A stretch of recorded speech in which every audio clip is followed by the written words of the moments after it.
everyone. Can everybody hear me okay? Yes. Okay. So happy to see you this afternoon. My name is Robin Whitfield Dudley, and I'm a volunteer with the Augusta Jewish Museum. And through the help of many people in the community, we have saved these two beautiful historic buildings right next door here, which are now becoming the Augusta Jewish Museum.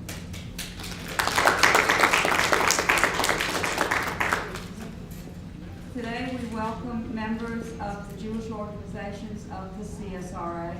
But before we get started with that, may I ask you to please silence your cell phones and also your Apple Watches. I say that facetiously because my daughter gave me a gift of an Apple Watch.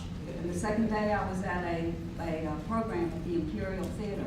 And in the middle of the program, the watch starts going off. I didn't know that you could get texts and phone messages and everything on your watch. So now I say that. And to those that are with us virtually, welcome. And we know that there is some challenge with being able to see the presenters at the table because of the glare. So the presenters will be walking up to the podium. I hope that you'll be able to see the presenter a little better if you're virtual. We have a feedback form. If you're in person, you'll be receiving a form before the end of the day. Please complete it and leave it with us because it helps us do programming that you want and makes what we're doing with the Augusta Jewish Museum even better for you. If you're listening virtually, there will be a link towards the end of the program in the chat where all you have to do is click the link and fill out the Google form and give us some feedback for the Augusta Jewish Museum. After the program today, which will last approximately an hour, maybe a little bit over, each presenter has been asked to speak for 10 minutes, but we know that sometimes on Jewish time it gets a little longer. The goal is to move from here and go over to the AJM, Augusta Jewish Museum Education Center, which is right across the parking lot, so you don't have to go very far, for a reception, a spring pop-up Judaica shop, and tours of the buildings for those people who have not seen the Augusta Jewish Museum yet. It's a wonderful project. We also have walking maps as you came in. This is new, and thanks to our graphic artist and webmaster and jack of all trades, his name is John Cowth. We have this wonderful walking map. And we are partnering with Bike Baby so that you can rent a bike and actually do the walking tour if you want to. Kind of fun. In our pop-up shop, we also feature Judaica from Maya Works. This is a fair trade Guatemalan organization where women artisans make beautiful crafts, as you will see. And it benefits the children and the women in Guatemala for housing and education to make a better life for themselves. And of course, in Guatemala, just like any developing country, they've been devastated by the pandemic, as so many have. So when you buy something from Maya Works, you are really supporting a good cause. And this shirt that I am wearing, I discovered a wonderful new nonprofit. Nothing to do with the Augusta Jewish Museum, but it does have something to do with the Augusta Jewish Museum. They're called the American Patchwork Quartet. They were in Augusta last night for a performance that was shot noir. And I encourage you to look into American Patchwork Quartet, a nonprofit, because their goal is they are on a mission to reclaim the immigrant soul of American roots music. And their quartet consists of someone from Japan, someone from India, someone from South Carolina, and someone that has, I think, roots in the Dominican Republic. And that is what the United States is. We are built on the backs of immigrants, as you all know, and many of these congregations that we're going to hear about today were founded from immigrants who moved to this area. So we also remember our brethren in Ukraine, and you see the yellow sunflowers on the table, that we must all be vigilant and love one another and pray for peace in the world. Every month, Augusta Jewish Museum has a newsletter. It is online. It has links to wonderful information. Our latest newsletter came out just a few days ago. If you're not on our mailing list, please go to augustajewishmuseum.org and sign up for our newsletter. And those people that are virtual, if you have any questions or comments for the panelists, would you please put them in the chat, and then Alina will help us with getting those questions answered. The restrooms are in the back for those that are in person, and there will be a reception following. Our first presenter today is Nathan Jollis. He is from the Congregation Children of Israel, which is now on Martinwood Extension, and he will tell you the history, and we'll show you a little bit of a video that shows the history of the Jews in the CSRA. Our next presenter will be Michael Cohen. He will represent Adath's Yeshurun Synagogue on Johns Road. That is the conservative congregation. After that will be Della Hertzberg from Aiken, South Carolina. Aiken just celebrated their centennial celebration a couple of weekends ago, and their synagogue is called Adath Yeshurun of Aiken. And then next to her will be Marion Herrellac and Rabbi Fisher, who will be talking about the Chabad organization in the community. And then lastly, Michael Cohen will sprint to the end table there and tell us about the Augusta Jewish Federation and the Augusta Jewish Community Center. If you have any questions, just flag any of us down. There are a few board members here, and again, we thank you for coming this afternoon.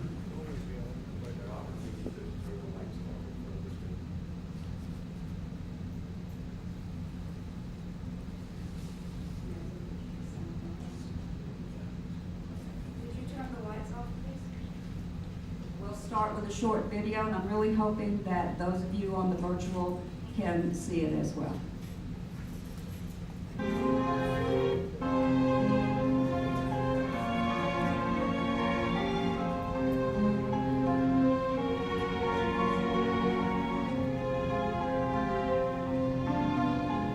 Jewish history in Augusta begins in 1802 with the arrival of Isaac Hendricks, a fur trader with the Indians.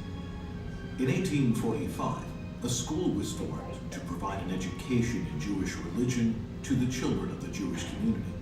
1845 also saw the formation of the first Jewish congregation in Augusta, B'nai Israel, or Children of Israel. This Reformed temple is one of the oldest Jewish congregations in the United States. In 1869, the now 41 members of the congregation proceeded with plans for a building of a much-needed synagogue on Telfair Street. The entire city of Augusta participated in the cornerstone ceremony.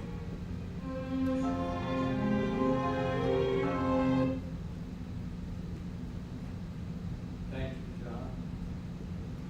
How do you share 175 years of history in 10 minutes? Well, I could focus on the dates. First of all, in 1845 to 1846, that's when Congregation Children of Israel was formed by a number of German Jews who had come here from Charleston and other areas from the coast. And primarily they wanted to start a religious school for their children, but it evolved into what's become Congregation Children of Israel. There were a number of milestones that occurred after that. In 1869, the current, the historic Telfair Street synagogue next door, that I have a picture of right here.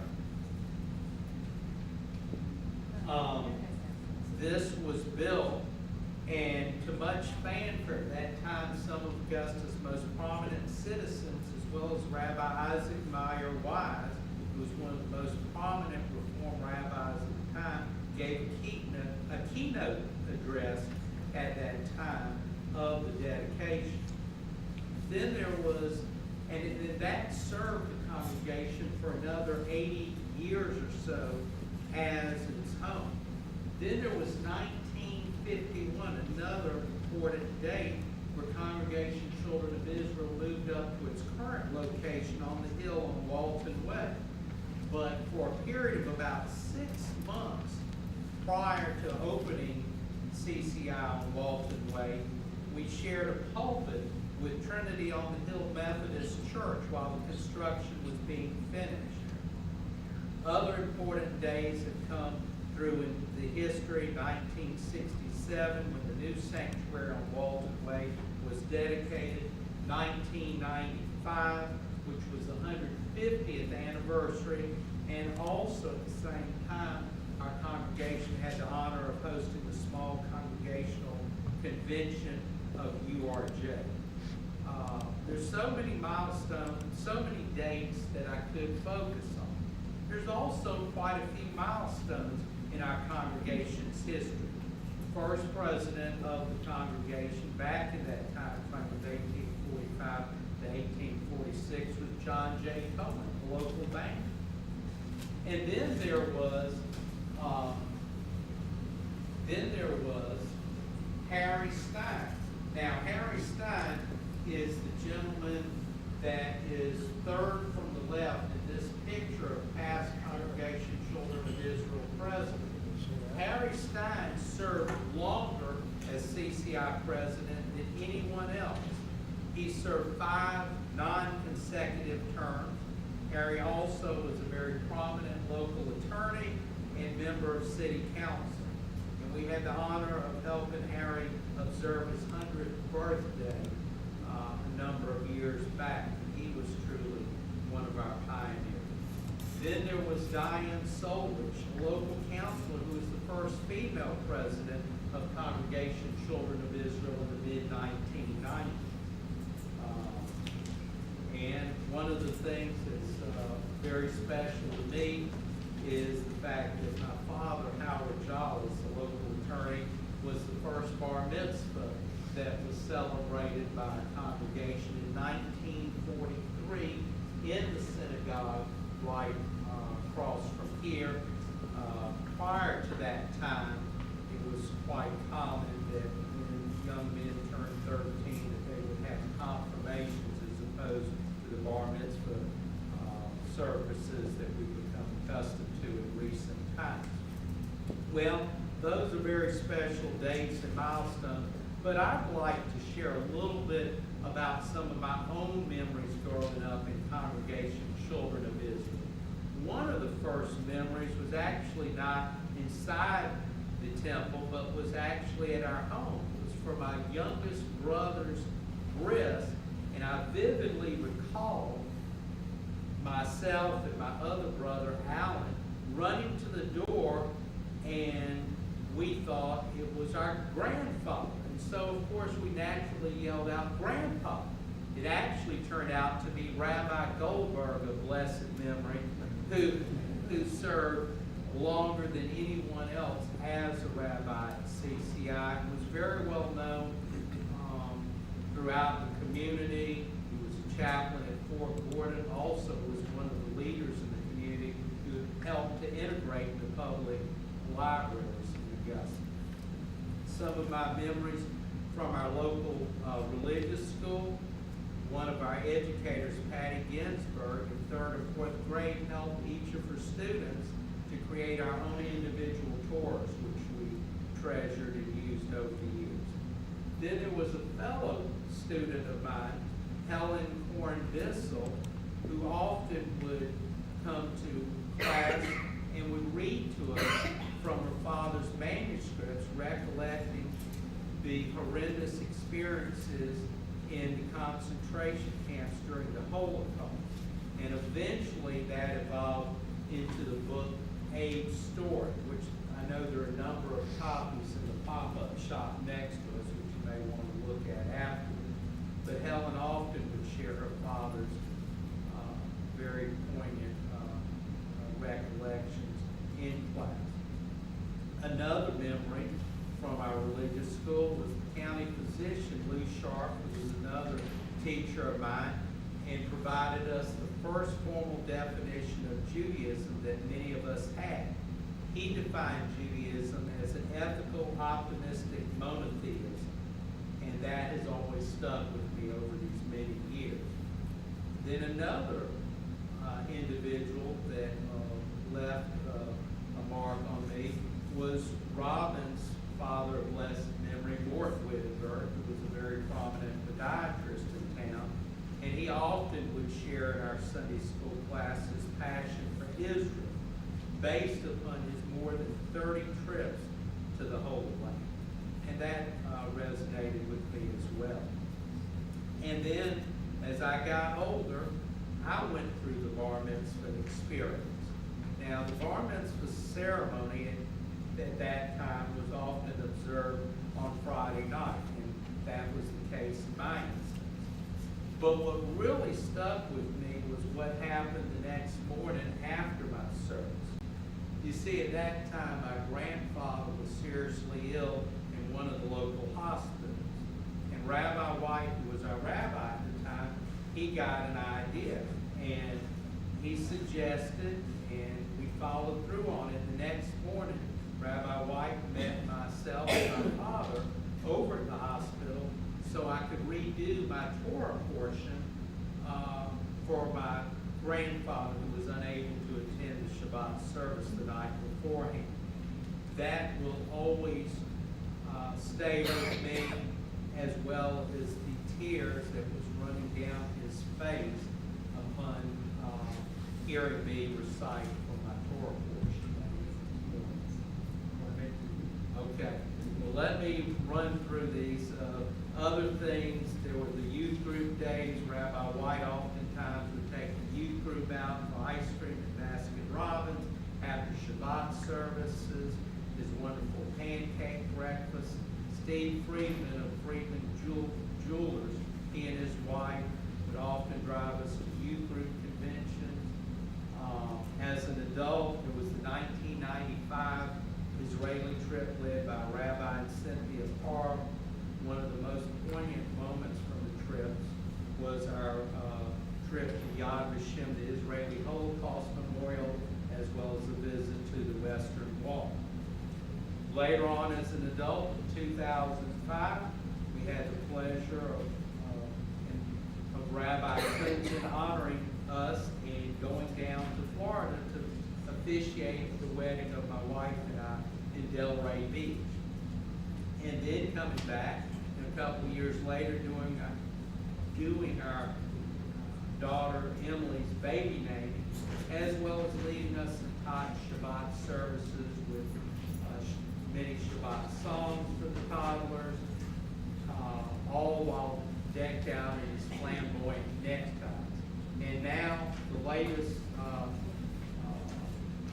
in our congregation's history is Rabbi Shai providing us lively and upbeat Shabbat melodies on Friday night. Well, as I said, how do you do 175 years in 10 minutes justice? You really can't, but I would say it's the special memories like the ones that I've shared and that many others of us have experienced and stand out in our lives. Thank you for allowing me this opportunity to at least briefly share those times with you.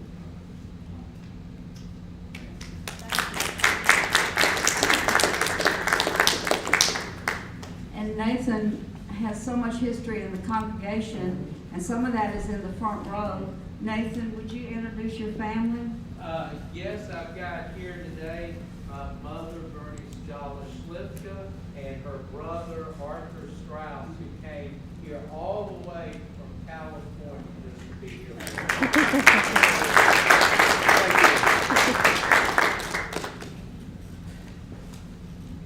Our next presenter will be Michael Cohen from who's speaking about Adath Yeshurun Synagogue on Johns Road. Michael.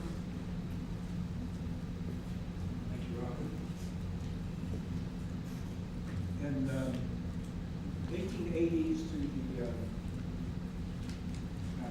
almost to World War I, there was this tremendous immigration of Eastern European people, Jews, and a lot of people who settled in Augusta came from Cohen, which is currently in Belarus, but depending on what decade filled out your census form, you either from Poland or Russia, since borders were somewhat fluid, and there's even events today have shown things changing.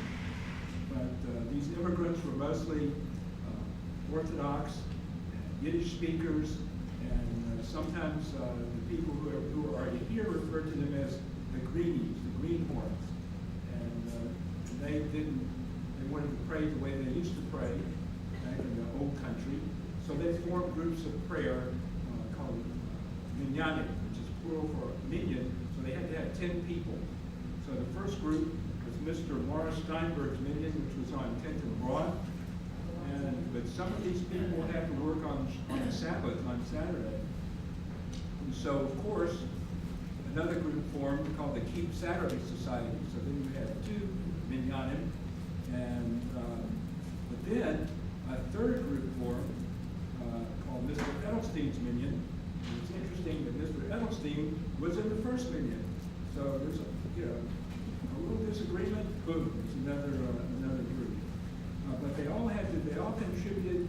The most important person they brought in was a combination of shochet, which means a kosher butcher, who was also the teacher, who also led services. So this was very important, and it's still a problem today to get kosher meat here. We have to always thank Rabbi Fisher helping with that. He's not a shochet; he's a facilitator. So in 1891, all these 3 groups merged to form the Society of Adath Yeshurun. And they all worked together to pay Mr. Polyakov, who served for 25 or 30 years in his commendation role. So in 1895, they purchased a lot on 10th Street, 60 members pledged $10 apiece, and then there was a $1,200 mortgage, which was later paid off. And just looking things up, the inflation factor was about 26 times compared to then and now. So it was about a $250,000 investment. Then there was another split, and they brought in a second butcher, and Mr. Polyakov and his followers had this house on Reynolds Street, and for a while. But then they finally all came together again, and also. One group that formed at this time was the Daughters of Israel, which became the Sisterhood of Adath Yeshurun. And they raised money for charity. They helped newcomers come in to help set them up. They gave them a wagon and a horse to become a peddler. And they also had a Purim ball. And we just celebrated Purim a few days ago. They had a masks and costumes. This was like the high point, one of the high points of the Augusta social season was this Purim ball, which everybody looked forward to, and this went on for some 40 years.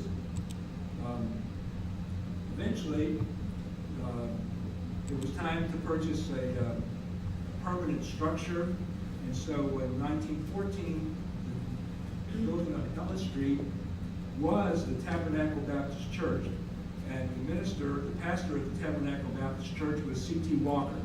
So that's a familiar name in Augusta. So the Adath Yeshurun took over that building, and services were held there for some 50 years. One quirk about this building was that the synagogue was oriented north and south. And usually the ark is in the east, and you pray to the east, or you bow to the east at certain times.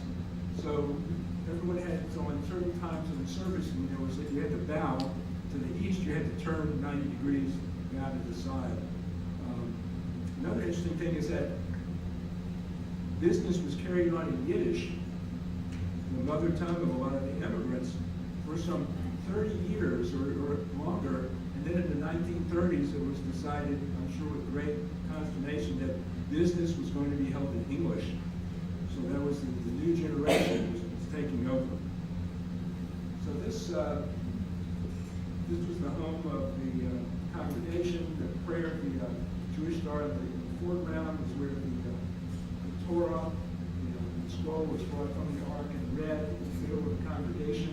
And this is a very traditional setup. And I don't know if you can tell, there was separation of the men and the women.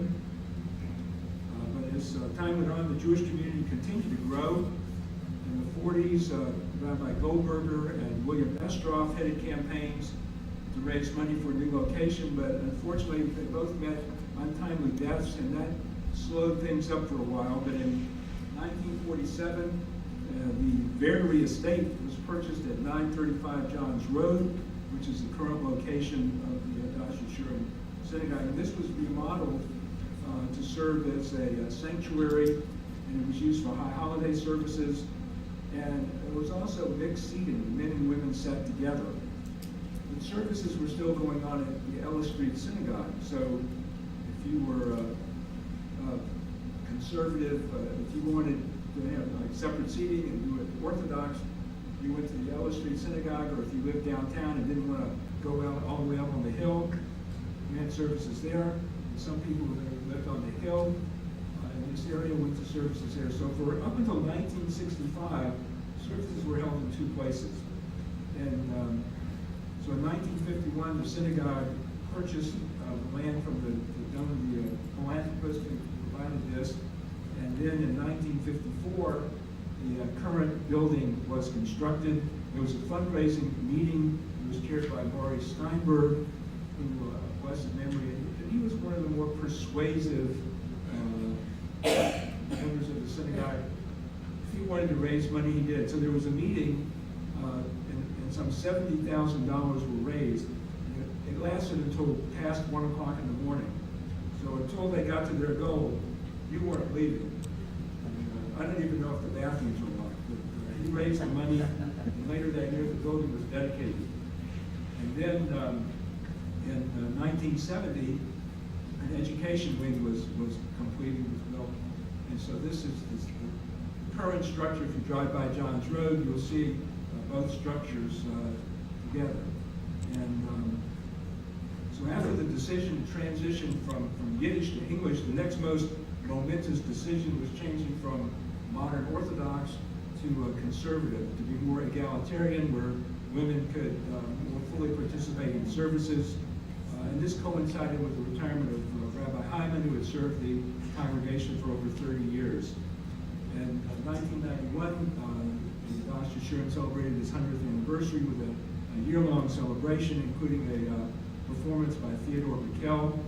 And I remember distinctly his piano player did not want to play the piano on the floor below the stage, so the mighty men of the Adath Yeshurun had to raise this grand piano up on the stage and to suit the performers.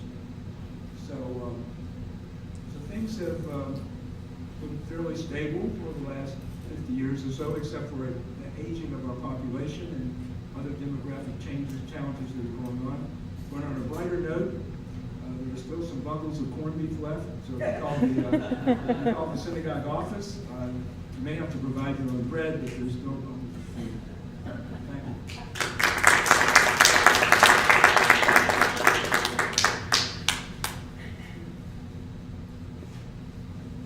Thank you so much, Michael. And I realize, everybody, that there's no way we can do any of this justice in 10 minutes for each of these organizations, and that is precisely why the Augusta Jewish Museum is being created, because there's so much to learn about the Jewish culture and the traditions and Israel, and remembering the Holocaust and the contributions of these congregations and others to the CSRA. So don't feel like you're being shortchanged here. You're going to have a lifetime of memories to be able to experience at the Augusta Jewish Museum. When you go over for the reception, you'll see that the small building has been renovated. We do have access to the old synagogue, which we have not started the rehabilitation yet, but you'll get to see what that actual old synagogue looks like, and hear a little bit more with the video about how the city took it over in the 1950s when Congregation Children of Israel moved up the hill, and then how we have restoring the building back to its former glory. So I'm hoping that the people that are virtual are hearing this okay. I realize that the line of sight isn't too great because it's dark, but if you have any questions or comments, please put them in the chat. And now we will hear from Della Hertzberg. She is from Aiken, South Carolina, so we're going to jump across the river and find about the Jews in South Carolina.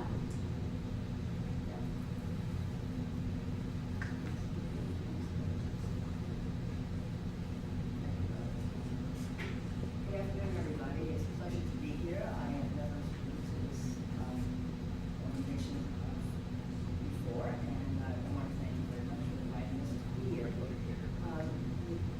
Great congratulations to Robin and Jack Weinstein and Francine Clemson for their vision and putting together this presentation. It's wonderful that you're coming to a reality. The congregation of Yeshurun, as Robin said, we celebrated our 100th anniversary. It makes us look like little children compared to Yeshurun of Augusta and children of Israel.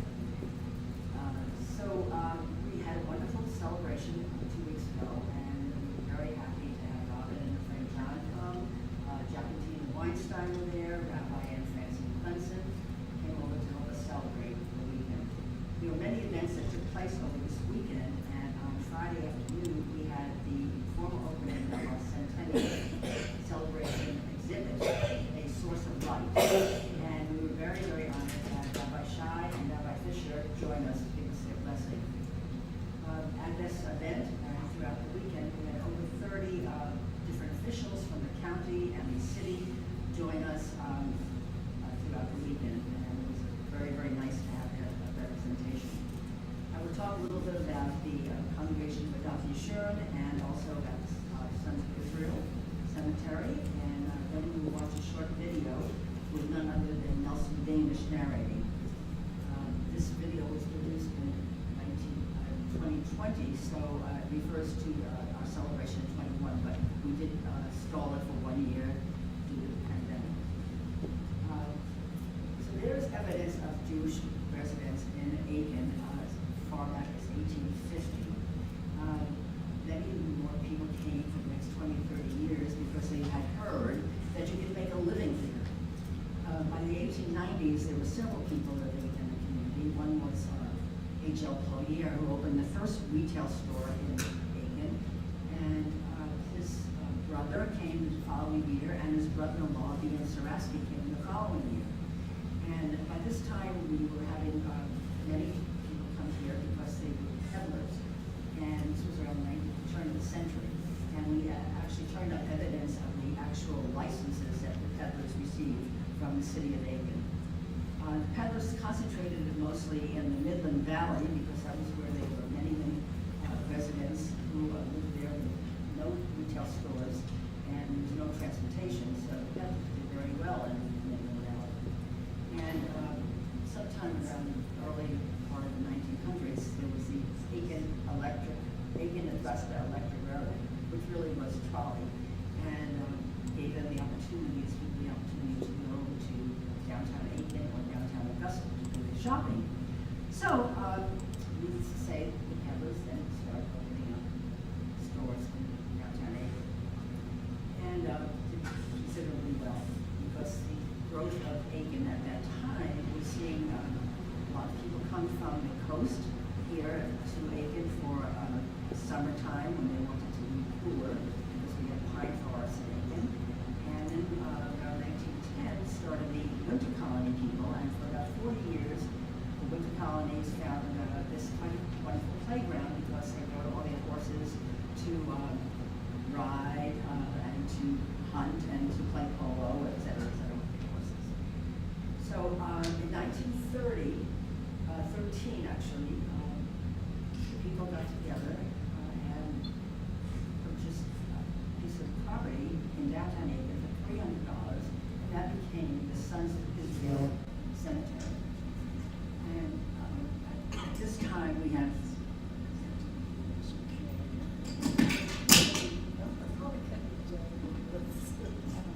Do you still work? Yeah. All right. Better than before. At this time, around 1913, when they purchased the property for the cemetery, they also had a very active group of people that were gathering to celebrate Friday night Shabbat. And they were mostly at homes in the community. They were led by the people that came from mostly Poland or Russia. They were very well educated.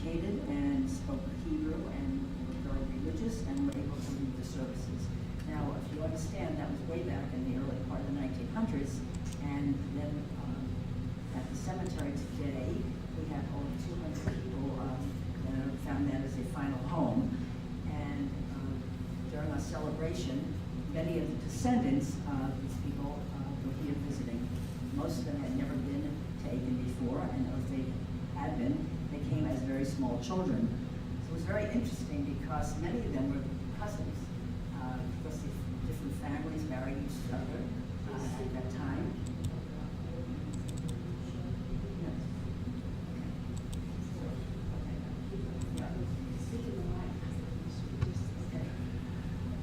This synagogue was actually established and received a charter in 1921, and a few years later, we purchased a property for, and built a building for about $10,000, which is a wonderful Greek revival that exists today.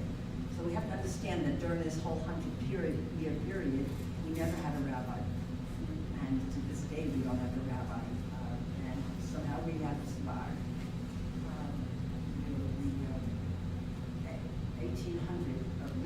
1980 was a period of time when we saw a decline of population of Jewish people in the community because many of the Jewish folks had sent their children off to college and they never came back to Aiken. They found more fertile ground elsewhere. So over the years, we were lucky to have our members be a lay rabbi, and fortunately now we have Bill Schuster, who is both our rabbi, our president, and our religious leader. I would like to show the video. The video talks about the source of light.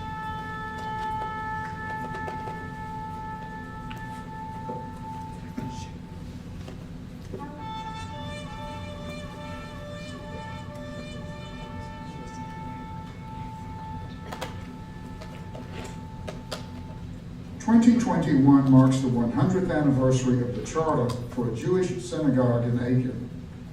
This milestone creates an opportunity to highlight the role that Jewish families and their businesses played in the history of Aiken.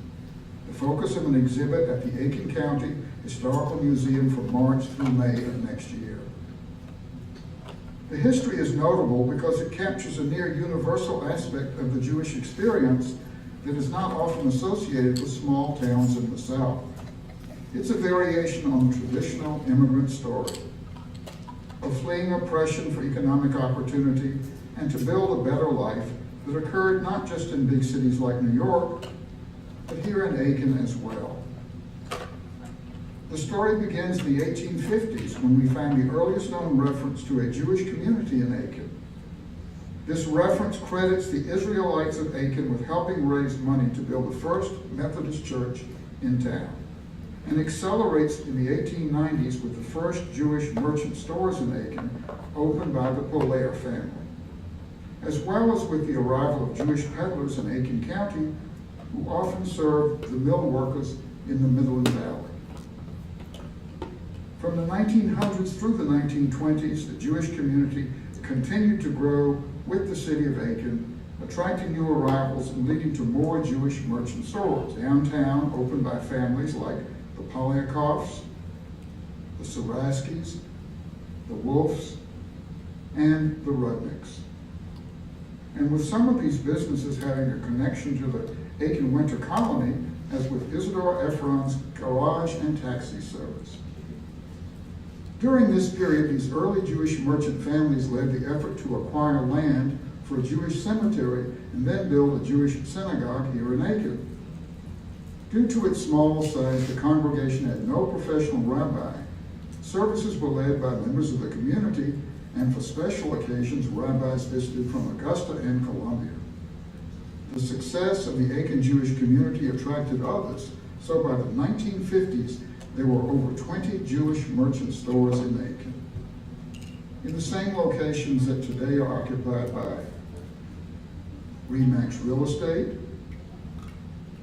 Prime Steakhouse, Folly, Malia's, White Rose Eclectic, Cindy's Sweet Shop, and Nandina, among others.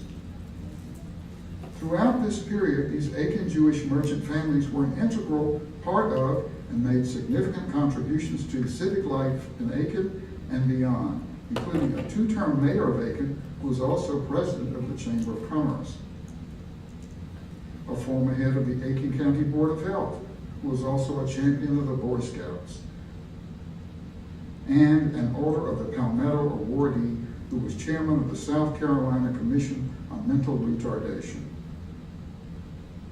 There were many women leaders in the Aiken Jewish community, long before that was common, including a 7-term South Carolina state legislator who was previously superintendent of education for Aiken County, and a store owner who built an iconic Aiken business after raising 7 children that attracted customers from all over the Southeast. The 1960s saw an influx of new Jewish families to Aiken, led by the Savannah River plant, which offset the decline in Jewish merchant businesses caused by increasing competition from big box stores. As a result, the Jewish community in Aiken remained vibrant even as the prevalence of Jewish merchants began to decline. And while fragile, the Aiken Jewish community continues to sustain itself to this day and is believed to be the oldest synagogue anywhere that has never had a professional rabbi. The challenge going forward is to continue to attract support for the synagogue from the local Jewish community and beyond. So what can we take away from this story of the Aiken Jewish community? The story of the Aiken Jewish community is also the story of Aiken. It's about hard work, focusing on faith and family, respecting others, and contributing to your community. And it's about a culture of tolerance and inclusiveness in Aiken that is part of the attraction of this town for everyone who lives here, Jewish or not. And we hope will continue to be a source of light for all of us in the future. To learn more about this history and about the Aiken Jewish community, visit our Facebook page or the synagogue website and plan to join us at the Aiken County Historical Museum next year. Thank you.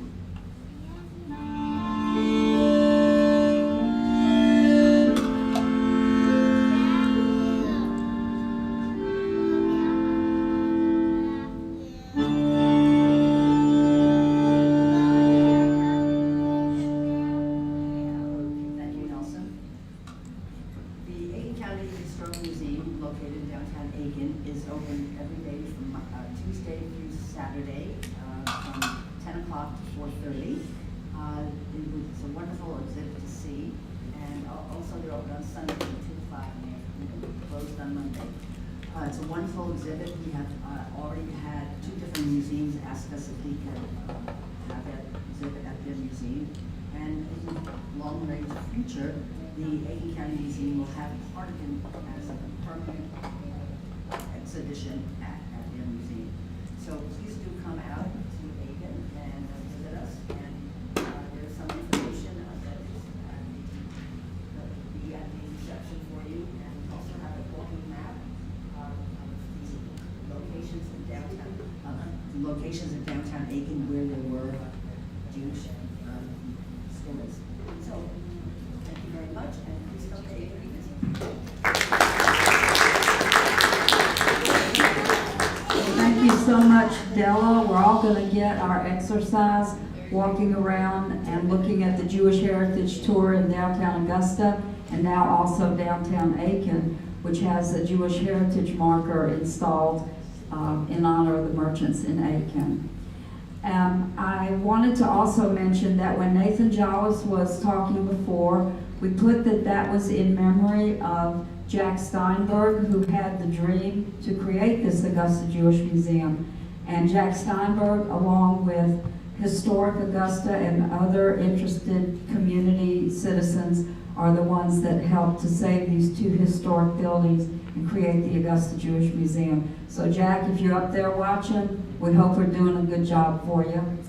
And then the other thing is that at the completion, when we go over to the Education Center, which is the small building, you will be able to see copies of the book that Jack Steinberg wrote, as well as other memorabilia from all of the Jewish organizations. And now I'm so happy to present Marion Herrellac and Rabbi Fisher. I'm happy to recognize Marion Herrellac, who grew up with me. She is a member of Chabad as well as Adath Yeshurun, and then Rabbi Fisher here is going to talk about the history of Chabad. And I have an idea because I heard him read the Megillah. The Megillah is the book of Esther, and we just celebrated the holiday of Purim, and you'll learn more about that at the Augusta Jewish Museum. But I would like to have a competition of a Megillah reading with the rabbis in the local area, because they all do it differently and they all do it wonderfully, and Rabbi Fisher is very memorable. Rabbi Fisher.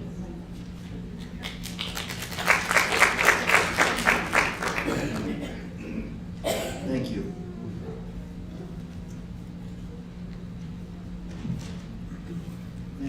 Thank you, Robin. Thank you for hosting this special event. Thank you all for being here and listening.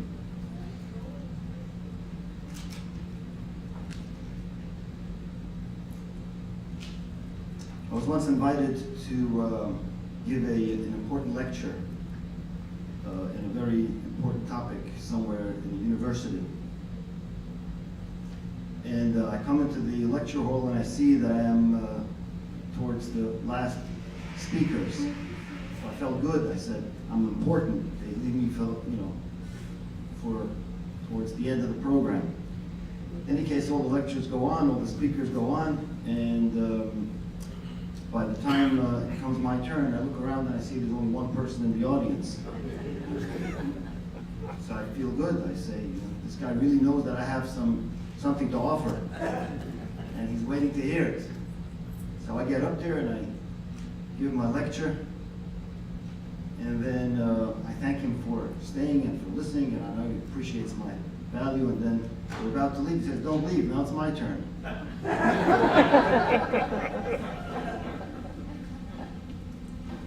And one more, and that's, so we're on a tight schedule of time. So this non-Jewish person was visiting a congregation, and the Jewish friend is showing them around, and he's showing them the various different items that are important, the ark and the bima and all different things. And then at one point the rabbi gets up and is about to do the sermon. He takes off his watch and he puts it on the lectern, and the non-Jewish friend asks the Jewish person, says, what's the meaning of that? He says, that has absolutely no meaning. And the rabbi, don't look at clocks when they talk.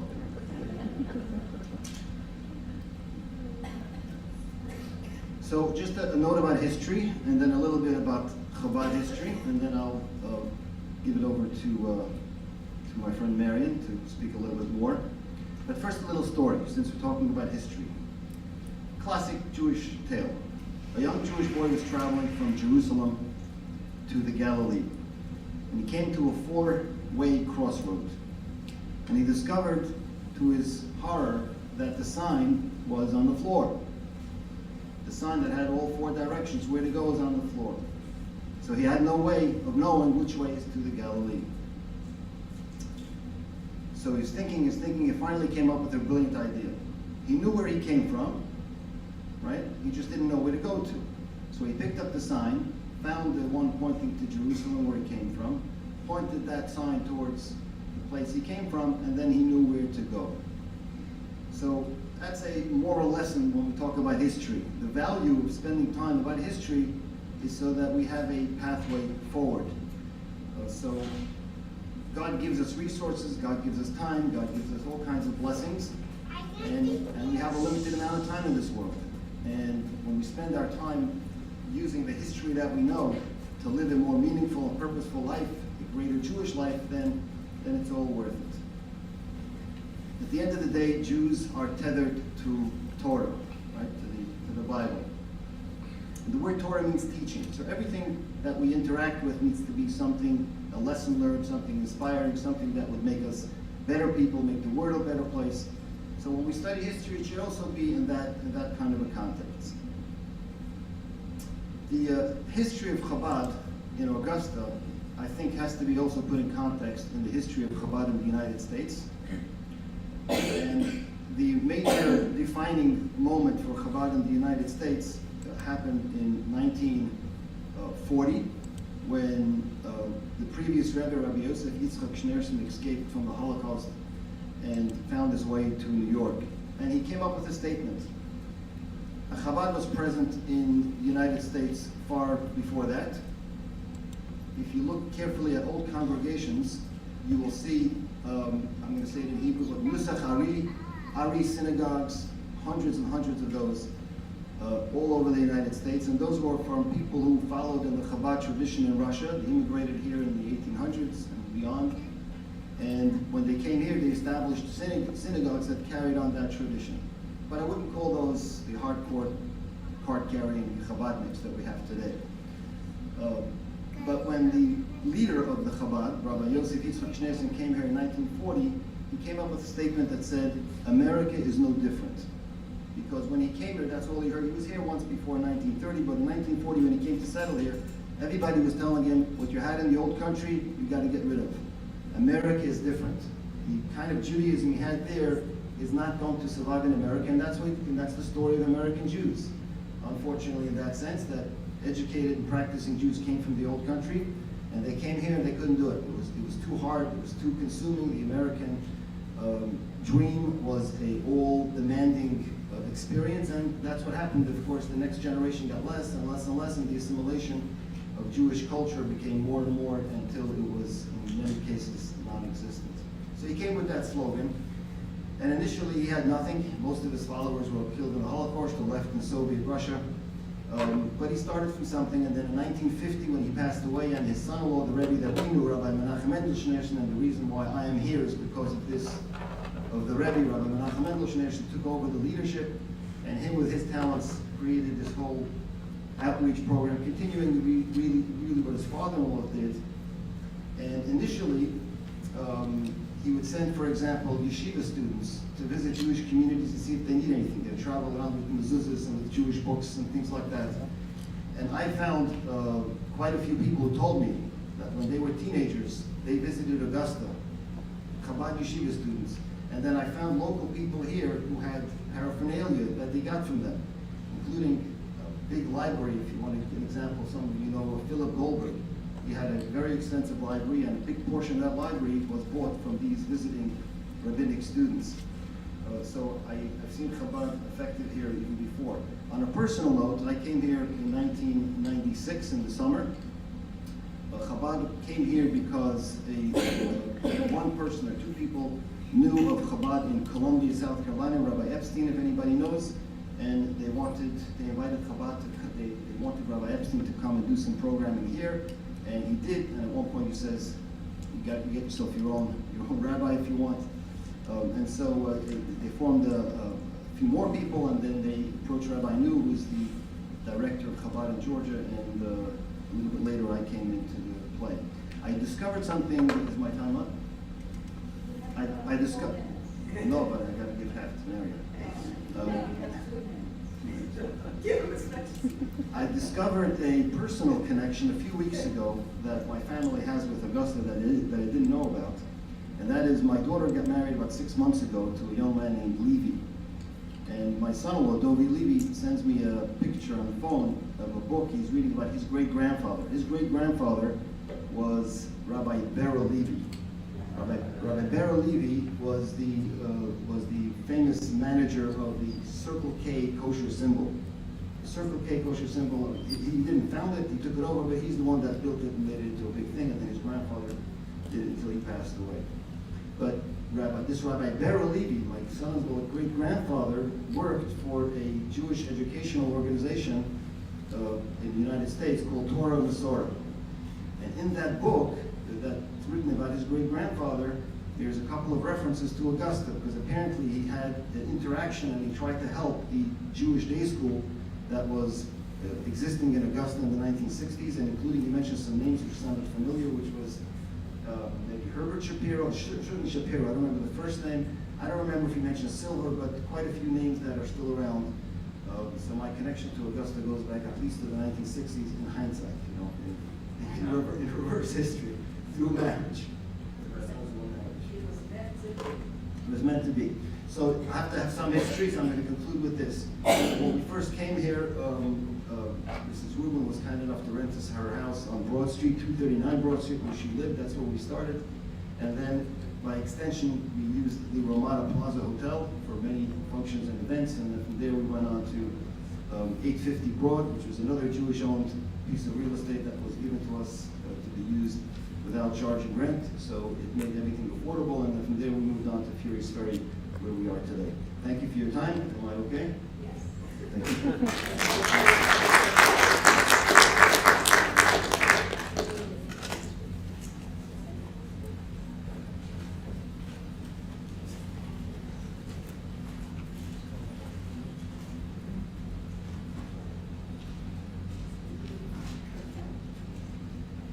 I could just as easily be talking to you today about AYS as well as Chabad. I'm a member of AYS and go to shul there and Chabad. My family's roots at AYS go back to my great-grandfather, Mordecai Roseman. His nickname was Muddle Columbus because he helped discover Augusta for the people of Cambrin, Poland, the original members of AYS. I'm blessed to be friends with both Rabbi Cyril and Stacy and with Rabbi Fisher and Connie. I even wrote a country music song parody, torn between two rabbis. Maybe that's the best reason I'm here talking to you about Chabad, because Chabad is all of us.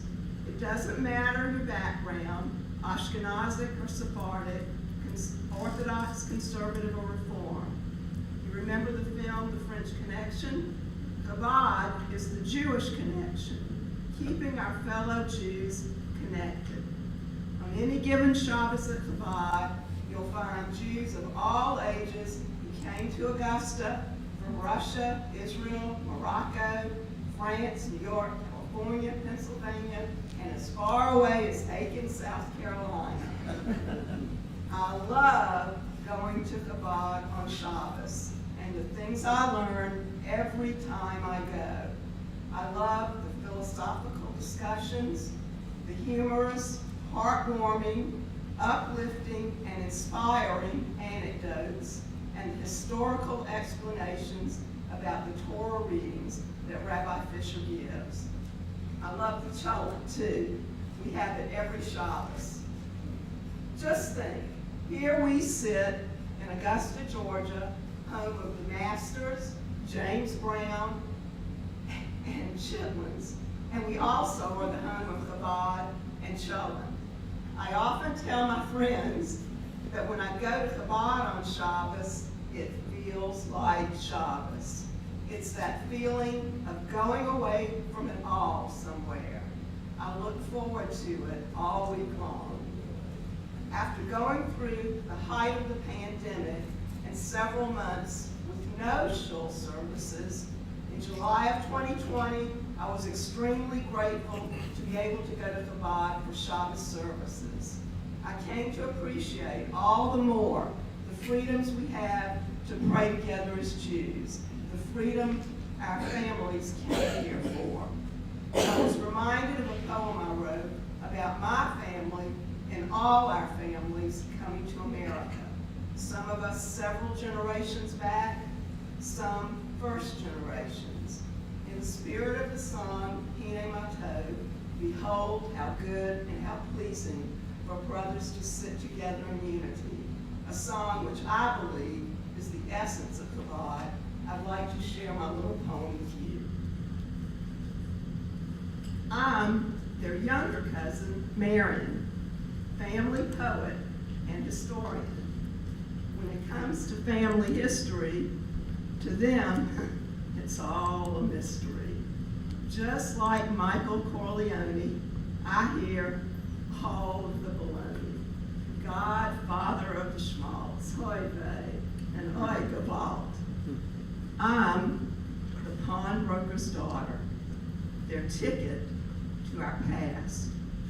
I serve up family morsels from memories that last, from all the loving stories and the questions that I ask, those extra special friends and kin. Now, a generation passed. Our Bubbies and our Zadies ventured across the ocean to keep what came before them and live America's notion. From Delancey Street to Broad Street and small towns in between, they reared the greatest generation and lived to see their dreams. We'll remember what they taught us. Drink l'chaim, give a cheer. When we light our Shabbos candles, smile to say we're still here.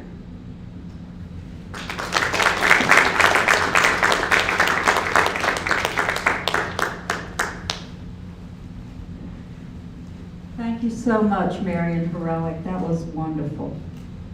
And last, we have Michael Cohen, who will be talking about the Augusta Jewish Federation and the Augusta Jewish Community Center. And when we leave here, please walk across the parking lot and join us to speak with the speakers and get some information about the Augusta Jewish Museum and some refreshment. Michael?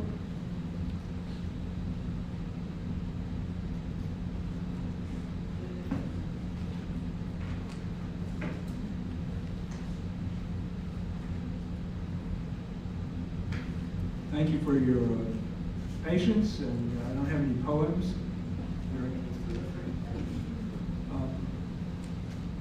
So the Jewish Community Center started off as the Young Men's Hebrew Association. Is the second oldest Jewish community center in the country, only second to Baltimore. So it was started in 1854, and the first location was at the current location of Sydney's department store. Steve Fishman is in the back to confirm that this is true, right? If you need anything from Sydney's department, just talk to Steve. But it moved from, it occupied several different places over the first years, and it had several names, but there was a thread that connected all of this. And also, it's at Goodfellas Hall. I think it's on Ellis 8th, and there's a little plaque that white that says Goodfellas Hall, and that was also a location. It's also a location at the Montgomery Building in the early 1920s, and that is the current location of the Miller Theater. So there was the history of Augusta. It seems to be a history of floods and fires. And the Montgomery Building had a fire in about 1922, and I think that was the last of the Young Men's Hebrew Association had any functions there.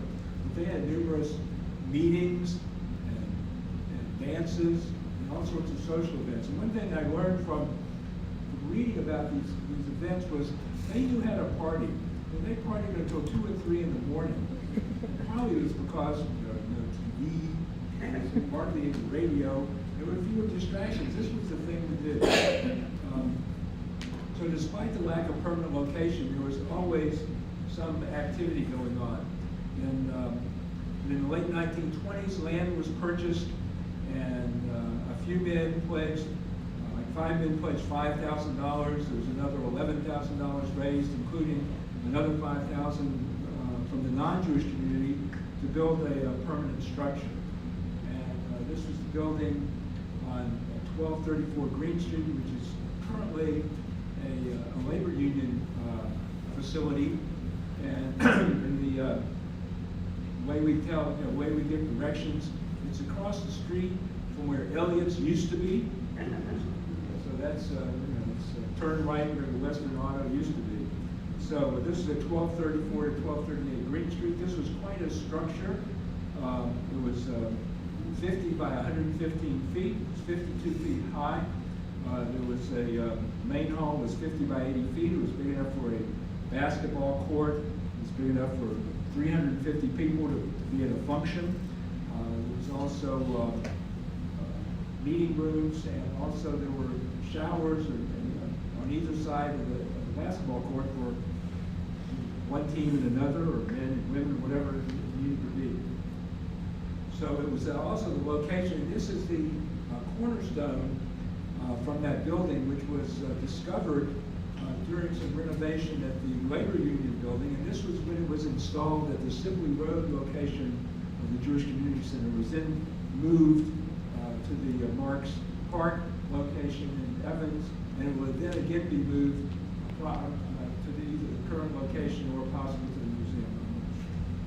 But this location, since most of the community lived in the area, this is an ideal area for the kids who like go to school where Davidson used to be, and then they would go to like Hebrew school at Adath Yeshurun on Ellis Street, and then maybe go to the Unity grocery store, which was on Broad Street and at the same place, and then they would go over to the YMHA for basketball or meetings. So this worked out very nicely. There are all sorts of activities. Art Cassell was they had a full orchestra at the inaugural event in 1935. There were basketball games, there were dances, there was all sorts of activities that went on at this building. And there's a broadside here of announcing the opening of the YMHA. This is probably the most reproduced newspaper front page in America. Everyone should have one of these in their homes probably. But this will be over at the museum, and you can look at that closer. So this was quite the place, and it's always good to have good publicity. This was in 1939. The YMHA is one of the city's most worthy organizations.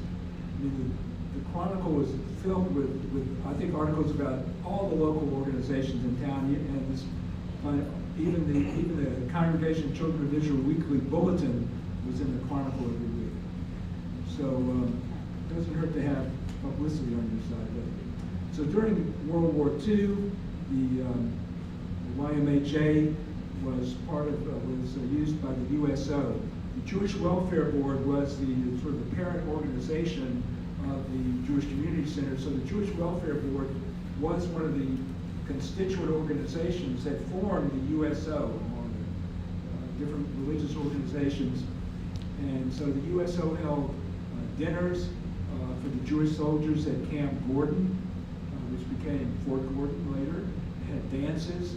The women of Augusta, the Jewish women, were hostesses of a lot of these events, and the Daughters of Israel, different sisterhoods and women's organizations hosted this. There was a Harvest Festival, was the holiday of Sukkot, and Shapiro's meat packers donated the kosher meat for the kosher meat for the celebration.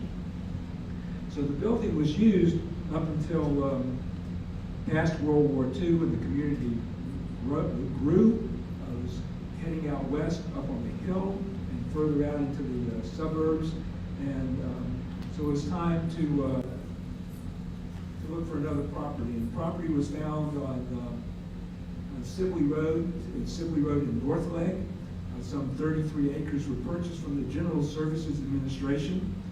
And in 1953, the JCC opened with an outdoor pool. And here are some of the participants of the pool. There was also a day camp, and the JCC day camp is one of the summer features of Augusta, Georgia. Everyone remembers, who grew up for the past 70 years, remembers going to the JCC day camp. There were athletic fields, there was a playground, there were meeting rooms, there was a kitchen, there was land for the day camp. In 1963, there was one executive director for both the Jewish Community Center and the Augusta Jewish Federation, which I'll get into in a minute. And this sufficed for some 40 years until buildings. The question was, do we relocate or do we renovate? And the money for the renovation required selling the land to raise enough money to renovate. So that wasn't a very good solution. So eventually, Focus groups were arranged to determine what was needed in the new facility. Brian Marks is a familiar name in Augusta. If you go to the Miller Theater, you'll see his name as one of the benefactors of the new Miller Theater. He donated land in Evans. Fundraising campaign was spearheaded by Jackie Cohen, who's my wife, and Marilyn Levy of blessed memory. And the building was dedicated in August of 1998, and that was the address, 898, so we could remember when it was started. Also, we had to use a 3-digit address according to the laws of the post office. So the move to Evans was predicated on demographic models, indicating that this is where young families with children would be settling, and that would be the target audience for JCC activities and facilities. So here we see the groundbreaking and construction, and eventually the structure as we see it now. Over the next 20 years, that didn't materialize, and we'll talk about that in a second since I have 2 minutes to go. The Augusta Federation of Jewish Charities was chartered in 1943. In 1932, a national effort to consolidate all these different community fundraisers. It's called the Council of Jewish Federations and Welfare Funds. This was eventually changed to the Council of Jewish Federation. Before World War II, the United Jewish Appeal was started, and then 1979, the United Jewish Appeal and all these federation programs merged, and then you have to keep track of all these acronyms. Finally became the Jewish Federations of North America, which is the current name. And this year we're working on merging Jewish Federation and the Jewish Community Center. So the Federation raises money and then allocates money for different local functions such as Jewish Community Center, Jewish Family Services, and also allocates to the Jewish Federations of North America, which allocates to the United Israel Appeal, and also to the Joint Distribution Committee, which helps Jewish communities in peril all over the world. So this is the journey of the Jewish Community Center over since 1854. So it starts off on Broad Street, it moved over to Green Street in 1930. In 1953, it moved out to Sibley Road. And then there was a big jump out to 898 Wandover Way in 1998. And then back to closer in toward the center of things. Current location is on Pitcairn Way, and that's the new home of the Jewish Community Center and Federation. And hopefully this will better serve the needs of the Jewish community today and in the future. So, sorry, guys. I appreciate you staying. There are no other speakers, so just one person. Thank you so much, Michael. You did double duty with Adath Yeshurun Synagogue and also Jewish Community Center and Federation. Want to welcome you all next door, and to also let you know that at that Jewish Community Center on Wandover Way, which has now become the Adventure Center by the Boy Scouts, there is a Holocaust Memorial. And that Holocaust Memorial has been donated to the Augusta Jewish Museum, and we are in the process of moving it at this time. So the Holocaust Memorial will still be in the CSRA community, so we're very ecstatic about that. Are there any questions for any of the panelists, or are you ready to go to the reception and ask the panelists questions at the individual tables? Any questions? Okay, I want to thank you all so much. Please sign up for our newsletters, and we look forward to seeing you at future events. In April, our Augusta Jewish Museum event will be in conjunction with Yom HaShoah, which is the Holocaust Remembrance Day, and that will be on April 28th. So we look forward to seeing you there and online. And as you go out, you'll be handed a feedback form. You can either bring it across to the Education Center with you, and please leave it so we can value your comments. And again, thank you very much for coming today.